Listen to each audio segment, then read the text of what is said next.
अमूमन लोग देखिएगा शनिवार के दिन बाल नहीं कटवाते, लेकिन बूढ़ा आदमी बाल कटवा सकता है। शनि देवता बड़ी खतरनाक है। शनि दृष्टि जब दिखाए तब सोने की लंका में क्या पकड़ लिया, आगे यमराज ले जाएंगे, किसको कहाँ मारेंगे, कहाँ पका हुआ तेल में तलेंगे, मरने के बाद तब तक आत्मा परिवार के पास ही रहता। अगर आप शनि के प्रकोप से बचना चाहते हैं तो कुछ ज्योतिष लोग कहते हैं कि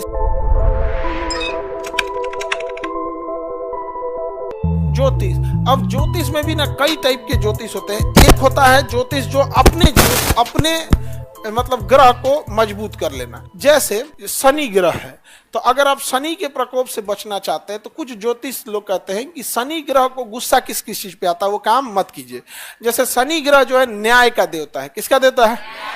और शनि ग्रह को काला चीज पसंद है और मजदूर पसंद है, इसलिए शनि ग्रह के सामने काला चीज को नहीं फेंकना चाहिए। जैसे शनिवार के दिन बाल लोग नहीं कटवाते हैं क्योंकि बाल काला होता है, और कटवा देंगे तो शनि गुस्सा होगा, हमारा फेवरेट चीज तुम कटवा के फेंक दिया वो हमरे दिन तो लेकिन बूढ़ा आदमी बाल कटवा सकता है, क्या होता है, व्हाइट हो जाता है। समझ में आगे नहीं आएगा? तो अमूमन लोग देखिएगा शनिवार के दिन बाल नहीं कटवाते हैं। और ये क्या है आपका मजदूर, आप देखिएगा मजदूर सबका प्रतिनिधि कौन करता है? शनि ग्रह।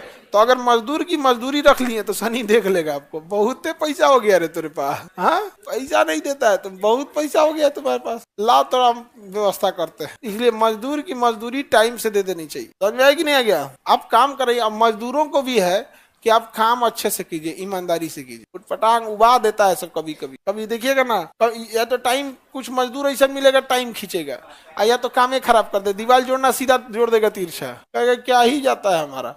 और कुछ इतने ईमानदारी से काम करेंगे समझना, दिल खुश हो जाता है, बहुत अच्छा से काम करता। तो जो ईमानदारी से काम करता है, शनि देवता न्याय का देवता है, वो कभी मजदूर देखना वो मिस्त्री खाली नहीं बैठेगा, वो खाली नहीं बैठता। और जो फांकी मारते रहता है सो महीना में 10 दिन खाली बैठ जाता है। तो शनि देवता न्याय के देवता है, तो अपना अपना है। समझ में आएगी नहीं आ गया? तो एस्ट्रोलॉजी कई बार जैसे इस तरह का अगर ज्योतिष हो तो बहुत अच्छी चीज है, क्योंकि किसी का कोई हक नहीं मारेगा। समझ रहे ना? शनि देवता बड़ी खतरनाक था। जैसे हनुमान जी जब आग लगा के लंका में घुस गए तो लंका सोने की थी, लंका जलिए नहीं रहा, सोना में आग नहीं लगता है, परेशान हो गए वहां पे।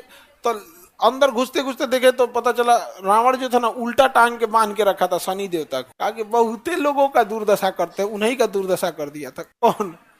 उल्टा टांग के बांधा था। हनुमान जी इसको छुड़वाए, क्या कर रहा है भाई, किसी को पकड़ लिया। तब हनुमान जी बोले थे कि ये तो इसका लंके नहीं जल रहा है, कोई बात नहीं, रुकिए अब हमको तनी दूर जाने दीजिए।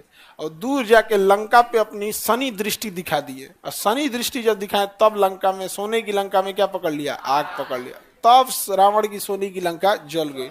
तब रावण परेशान हो गया कि ये कोई मामूली वानर नहीं है, नहीं तो अंडर एस्टिमेट कर रहा था हनुमान जी को, पहले वैल्यू नहीं दिया, कहाँ वैल्यू दिया था शुरू में। उसके बाद बेचारा देखा तो हाँ रावण में घमंड आ गया था, सर मेरा नाम ही शनि है, आप में कोई रावण है? सब तो रावणे है जिसमें। गरुड़ पुराण में देखिएगा मरने के बाद की चर्चा है कि कैसे कैसे यमराज ले जाएंगे, किसको कहाँ मारेंगे, कहाँ पका हुआ तेल में तलेंगे, इस सब में यहाँ पे नहीं समझे।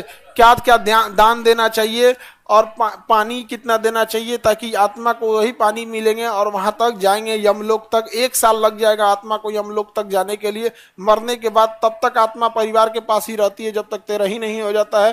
13 के बाद आत्मा अब यमलोक की ओर प्रस्थान करने लगती है, और जब जब परिवार के लोग रोते हैं बिलखते हैं तो आत्मा वापस आने का प्रयास करने लगती है, लेकिन उसे यमलोक की ओर। ये सब की चर्चा किसमें है? गरुड़ पुराण में। समझ में आ गया कि नहीं आ गया? गरुड़ पुराण में समझ में आ गया? लड़की लोग, पुरुष को नहीं सताना चाहिए, उसके लिए अलग से सजा का प्रावधान है। किस किताब में? समझ में आ गया? तो जितनी लड़की लोग, अगर तुमको पुण्य चाहिए तो अपने अपने घर जाओ, भाई की खूब सेवा करो। भाई सेवा करने लायक काम नहीं करता है? तुम लोग हमेशा भाई से झगड़े करते रहती हो, पाप पड़ेगा तुम लोग को। कभी भी देवताओं से लड़ाई नहीं करनी चाहिए। देवताओं की लड़ाई में सदा असुरों की हार हुई है। समझ में आ रहा है कि नहीं आ रहा?